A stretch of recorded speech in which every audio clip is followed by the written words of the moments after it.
The real scandal, 125 million pesos versus 545.64 billion pesos. In 2022, aside from being the vice president, Bongbong Marcos gave VP Indy Sara Duterte 2 additional roles: DepEd Secretary and Vice Co-Chairperson of the NTF-ELCAC. Upon assuming these positions, VP Sara discovered problems that had long been neglected. 1. Child abuse, 1,871. Unresolved cases from 2019 to 2020, with 10 regions failing to submit data. 2.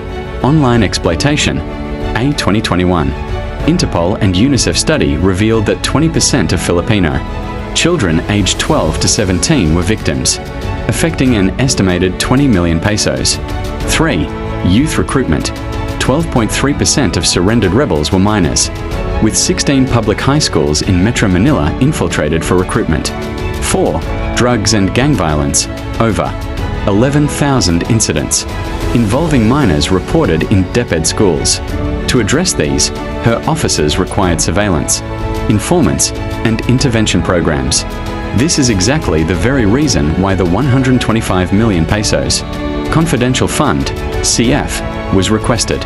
But instead of supporting this, Martin Romualdez weaponized the Maccabean bloc, along with his young guns and attack dogs in Congress, to single out VP Sara's 125 million pesos CF while ignoring BBM's PHP 4.5 billion pesos intelligence and confidential fund. What next? Political persecution of the Duterte family, capped by VP Sara's impeachment. While the House of Representatives was busy vilifying Duterte, it stayed silent on a far bigger scandal: 545.64 billion pesos worth of flood control projects. From July 2022 to May 2025, 9,855 flood control projects were funded. 15 contractors cornered 100 billion pesos, 20% of total funds. 350 billion pesos worth for the 6,021 flood control projects had no proper specifications and failed to meet material standards, leaving the public clueless whether these were for drainage, flood mitigation, dikes, embankments, or simple repairs. On average, the Philippines spent 1.07 billion pesos per day in 2022, 1.34 billion pesos in 2023, 1.37 billion pesos in 2024, and 1.08 billion pesos in 2025, without clear feasibility studies or project cost analyses. And yet, the result? Ghost flood control projects. For example, in Calumpit, Bulacan, a dike was inspected and found not to have followed specifications. DPWH Secretary Manuel Banoan even admitted that projects, worth 5.9 billion pesos under Wawaw Builders Incorporated, were non-existent.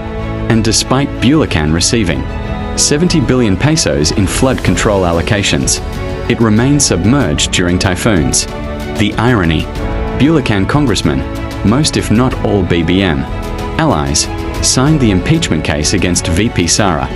Worse, the noisiest critics of Duterte's 125 million pesos fund are silent now. Where are the Maccabean bloc, the Young Guns, and the attack dogs now? Silent.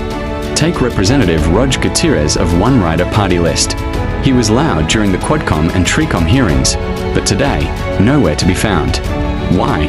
Because in 2024, ALRO Construction and Development Corporation, where his father is managing officer and incorporator, was awarded 1.576 billion pesos in DPWH contracts, and Representative Gutierrez sits on the Appropriations Committee.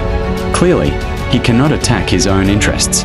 These congressmen portray themselves as clean and even demonized VP Sara. Duterte over 125 million pesos, a figure that is just 0.023% of the 545.64 billion pesos flood control scam. In reality, it is they, the mafias in Congress, the Marcos Romualdez machinery, and their political attack dogs, who are bleeding this country dry. So, who is the real threat to the taxpayers' money? The real scandal is not 125 million pesos. The real scandal is 545.64 billion pesos stolen from the people. Ghost projects for fund control projects. Hashtag Real Talk.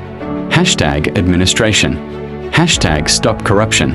Hashtag cleanse DPWH. Hashtag stop ghost projects.